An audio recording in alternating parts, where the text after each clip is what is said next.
SSC CGL mains का exam अब काफी करीब है। पहला यहाँ पे सबसे बड़ा मुद्दा ये होता है कि कितने घंटे पढ़ें, क्या पढ़ें। हर किसी का रूटीन, हर किसी का स्टडी प्लान सबका अलग अलग हो सकता है, लेकिन आपको सबसे इंपॉर्टेंट बता दूं कि ये जो अंतिम समय होता है इसमें प्रैक्टिस का बहुत महत्व है भाई, है ना। जितने ज्यादा टेस्ट लगाओगे, जितनी ज्यादा प्रैक्टिस करोगे, उतना आप इंप्रूव करोगे। और प्रैक्टिस के अंदर दो चीजें होनी चाहिए। पहला तो एक बहुत अच्छा डिटेल्ड एनालिसिस। कई लोग एनालिसिस करते ही नहीं।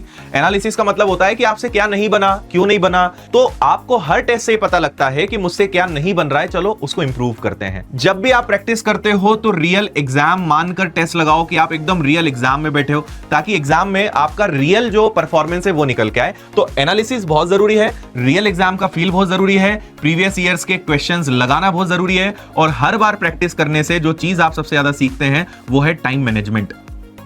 क्योंकि आप अगर पढ़े जा रहे हो लेकिन आप अगर टाइम मैनेजमेंट नहीं सीख रहे हो तो एग्जाम में चीजें आपसे बन जाएंगी, लेकिन आप पूरे प्रश्न तक पहुंच नहीं पाओगे। लेकिन आपका हमेशा टारगेट होना चाहिए कि स्टार्ट से एंड तक हर हाल में पहुंचे और अपने टाइम मैनेजमेंट को इंप्रूव करें। क्योंकि एग्जाम देने के बाद लोग यही कहते हैं कि पेपर अच्छा था, चीजें बन भी रही थी, बस टाइम कम पड़ गया। एनालिसिस करने के बाद आपको फिर वही है कि अपने वीक चैप्टर्स पर आपको फोकस करना है, क्या रिवीजन करने की जरूरत है उस पर फोकस करना है, कुछ नया पढ़ने की जरूरत है तो उस पर काम करना है। तो ये सारी चीजें आपके प्रैक्टिस से निकल के आती है, इसको ध्यान रखें।